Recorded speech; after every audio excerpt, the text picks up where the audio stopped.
Where to, madame? Can you recommend a restaurant? Well, there's Grenier, if you care for seafood. Where do you eat? At Père Mathieu. Where's that? Well, it's just a place for workmen. Where is it? Down 8 blocks, Rue de Trois-Belles. Thank you.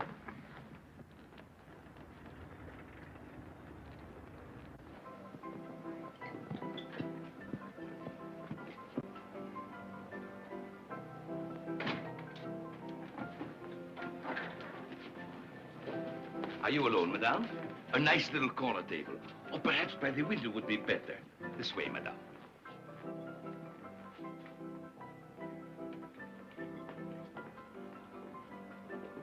I think this is the first time you've been in my little place. Your face is new to me. Now, what shall it be? Raw beets and carrots.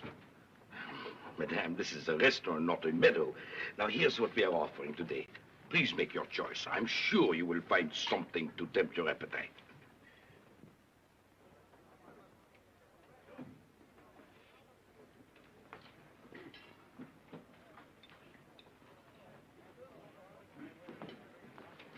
Well, for goodness sake, hello. Well, it certainly is a small world, isn't it? Well, madame, shall we start with soup? Fish soup today. I got up at 5 to fish them from the Seine. Ah, crawfish soup for me. Very well, monsieur. Then may I suggest an omelette with mushrooms? Bring me something simple. I never think about food. Madame, if you don't think about food, what do you think about? The future of the common people. That's also a question of food. I will bring you a nice little lunch à la Père Mathieu.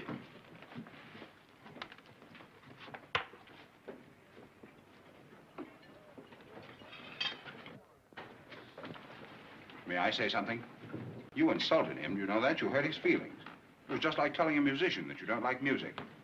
Well, that good old man believes in food just as you believe in Karl Marx. You can't go around hurting people like that, Comrade Yakashova. But you can make it up to him, you know how? By eating everything that he brings you with relish. By drinking everything with gusto. By having a good time for the first time in your natural life. I don't like you following me. I didn't follow you. How did you get here? I always eat here. This is a place for working men. But, my dear child, I'm most at home among working men. I hate those places where you circulate, the Clarence Hotel and those places. This is my natural element. After all, what are any of us? Working men. At least those of us who are worth our salt. Hiya. Hi. Hiya. Hi. Hiya. Hiya, boys. Hi. How's everything today? Is the lunch all right? Glad to see you again. Thank you. Well, great bunch of fellas. Now, my friend, I'm happy to see you again. I'm always glad to meet a new customer. And I hope this first visit will not be your last one. He's just an old man. His memory's weak. What are you after? Must one always be after something? Your tactics are useless. I'm not Bulyanov, Ironov, or Kopalsky. Oh, Ninochka, why must we talk business? If you win the suit, fine. If we win the suit, better. You do me an injustice. Ninochka, when we first went to my apartment, did I have the slightest idea that you were connected with this deal? You know now. And I know now that you're a man who employs business methods, which in Russia would be punished by death. Oh, death, death, always so glum. What about life, Ninochka? Do Russians never think about life? Of the moment in which we're living? The only moment we ever really have. Oh, Ninochka, don't take things so seriously. Nothing's worth it, really. Please, relax. I beg you, Sergeant. Smile. What? Will you smile? Why? Well, just smile. At what? At anything. At the whole ridiculous spectacle of life, at people being so serious, taking themselves pompously, exaggerating their own importance. If you can't think of anything else to laugh at, you can laugh at you and me. Why? Because we're an odd couple. Then you should go back to your table. No. No, I can't leave you. I won't, not yet. Not until I've made you laugh at least once. Ha ha. Now go back to your table. Oh, that's not a laugh. I mean a laugh from the heart. I know. I'm going to tell you a funny story. Now, wait a minute. Let me think of one. I've got it. Well, it seems that there were two Frenchmen who went to America. On which boat? On which? Oh, let's drop it. I don't think you'd care very much for that one anyway. Probably not. Here's a great one. No,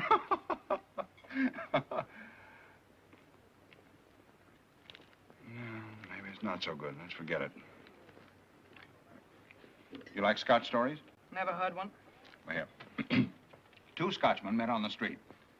And I don't know the name of the street. It doesn't matter anyway. One's name was McGillicuddy. The other one's name was McIntosh. McGillicuddy said to McIntosh, "Hello, Mr. McGillicuddy." McIntosh said to McGillicuddy, "Hello, Mr. McGillicuddy." Then McGillicuddy said to McIntosh, "How's Mrs. McIntosh?" And McIntosh said to McGillicuddy, "How's Mrs. McGillicuddy?" I wished they'd never met. So do I. Well, how's this one? Two men are looking at the moon. One of them says to the other, "Is it true that a lot of people live on the moon?" The other one says, "Sure, it's true, about 500 million. Then the first one says, "Whew, they must be pretty crowded when it's half moon."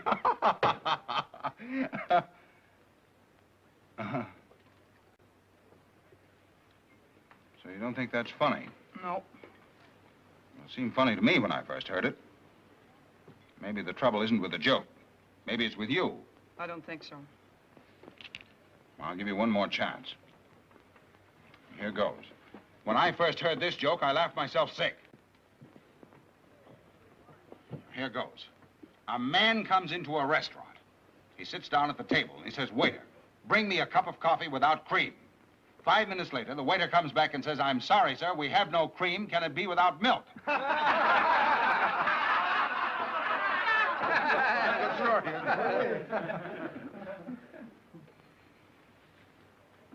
Not funny, huh? No. Well, it is funny. Everybody else thought it was funny. Maybe you didn't get the point. I'll tell it to you again. A man comes into a restaurant. Did you get that?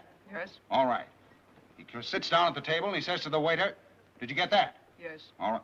It isn't funny so far, but wait a minute. He says to the waiter, "Waiter, bring me a cup of coffee." And 5 minutes later, the waiter comes back and says, "I'm sorry, sir, we're all out of coffee." Oh, no, you've got me all mixed up now.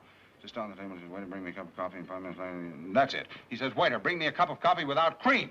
And 5 minutes later, the waiter comes back and says, "I'm sorry, sir, we have no cream. Can it be a glass of milk?"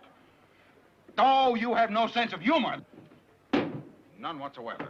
Not a grain of humor in you. There's not a laugh in you. Everybody else laughs at it, but not you.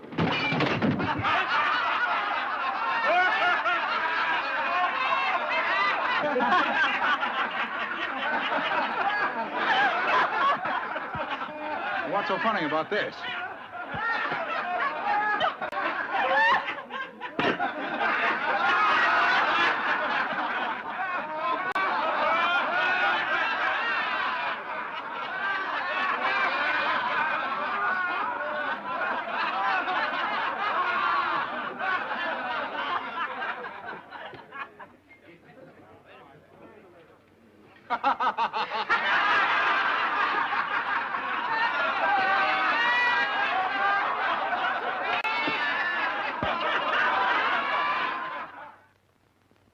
In addition to the arguments above enumerated for lifting this injunction, we wish to cite the decision of the High Court of Paris rendered in the case of Princess Marischka against the government of Montenegro on the 5th day of August 1897.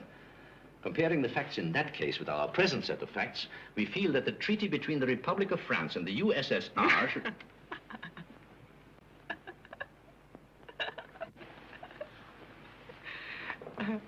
I'm sorry, gentlemen. The other day I heard such a funny story. Still makes me laugh. It's very funny. Oh, yes, about this injunction. The hearing is set for the 20th of this month. That's 2 weeks from Thursday. We did our utmost to have it set ahead. I know, gentlemen. It's in the hands of the court. We're helpless, aren't we? Yes, it